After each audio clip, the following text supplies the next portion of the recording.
তো হ্যালো বন্ধুরা, আমি মিমো আর তোমরা দেখছো বংপ্রীতম ইউটিউব চ্যানেল। তো তোমরা সবাই কেমন আছো? বুঝতেই পারছো অনেক দিন পরে আবার ভিডিও আপলোড করছি। কেন ভিডিও এতদিন আপলোড করতে পারিনি বিস্তারিত তোমাদেরকে অবশ্যই জানাবো, তবে সেটা একটা অন্য ভিডিওতে। আজকে ভিডিওটা বেশি বড় করব না, তাই চলো ভিডিওটা শুরু করা যাক। ভেবো না যে আমি ধর্মতলা মিটিংয়ে এসেছি, কারণ আমি যাচ্ছি আজকে হোস্টেলে ফিরে। অনেক দিন পরেই বাড়ি এসেছিলাম এবং বাড়ি থেকে হোস্টেলে ফিরছি। হোস্টেলে ফেরার পরে দেখলাম যে ধর্মতলায় মিটিং চলছে, পুরো রাস্তাই বন্ধ করে দিয়েছে।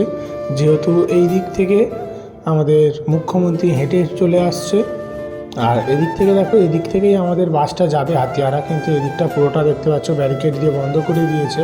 আর ওদিক থেকে আমাদের মুখ্যমন্ত্রী হেঁটে হেঁটে আসছে। তোমাদেরকে একটু জুম করে দেখানোর চেষ্টা করব, যদিও এখান থেকে দেখানো সম্ভব নয়।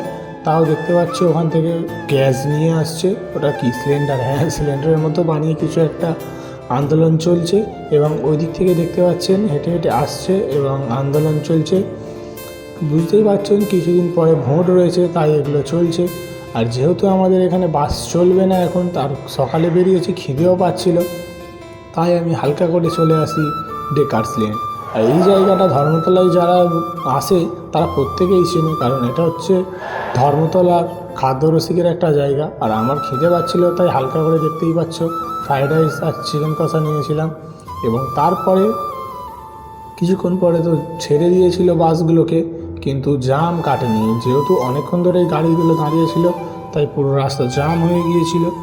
এবং ওই দিকটা থেকে এখনও প্রায় লোকজন টুকটাক মিটিংয়ে যাচ্ছিল, আর আমার গাড়ি তো আসছিলই না। আমি তো ভাবছিলাম যে কখন আসবে কখন আসবে, চুপ করে দাঁড়িয়েই আছি।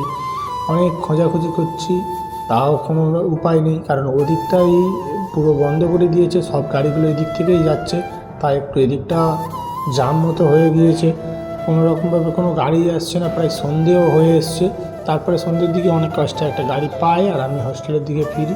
চলো দেখা হচ্ছে পরের ভিডিওয়।